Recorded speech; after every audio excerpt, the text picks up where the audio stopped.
شازیہ میں تمہیں کب سے آواز دے رہی ہوں، سنتی نہیں ہو کیا تم؟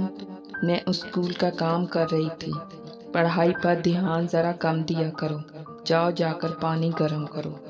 شازیہ اپنے والدین کی اکلوتی بیٹی تھی۔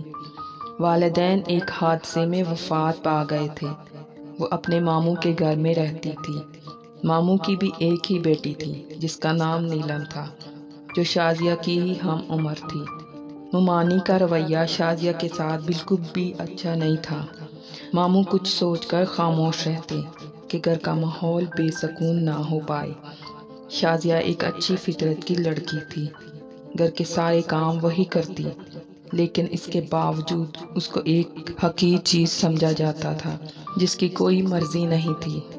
ایک دن ممانی نے ماموں سے اس کی پڑھائی چھڑوا دینے کا کہا اور کہا کہ پڑھائی میں پیسے بہت لگتے ہیں، ہمیں اپنی بیٹی کا بھی کچھ سوچنا چاہیے۔ شازیہ یہ سب باتیں سن رہی تھی۔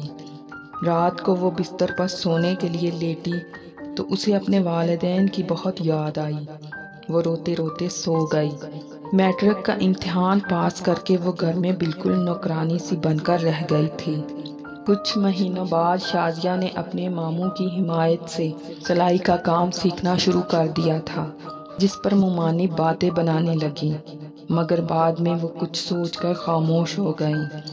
نیلم اپنی پڑھائی جاری رکھے ہوئے تھی۔ شازیہ کے پاس اب محلے کی عورتیں بھی کپڑے سلوانے کے لیے لانے لگیں۔ شازیہ کے پاس کچھ پیسے جمع ہونے لگے۔ کچھ عرصے بعد اس کے پاس معقول رقم جمع ہو گئی تو شازیہ نے ایک چھوٹی سی بوتیک کھول لی۔ شروع میں خدشے تھے، مگر کام چل پڑا۔ وقت پر لگا کر اڑنے لگا۔ شازیہ اپنا بوتیک کمرشل علاقے میں منتقل کر چکی تھی۔ اب وہ بڑے کاروبار کی مالکہ تھی اور اب وہ خوش اور صحت مند بھی ہو گئی تھی۔ اس دوران اس نے اپنا تعلیمی سلسلہ بھی دوبارہ سے بحال کر لیا تھا۔ اس کی ممانی بھی اب اس سے خوش رہنے لگی تھی۔ وہ اپنے ماموں کی مالی سپورٹ کرنے اور ان کا احسان اتارنے کے قابل ہو گئی تھی۔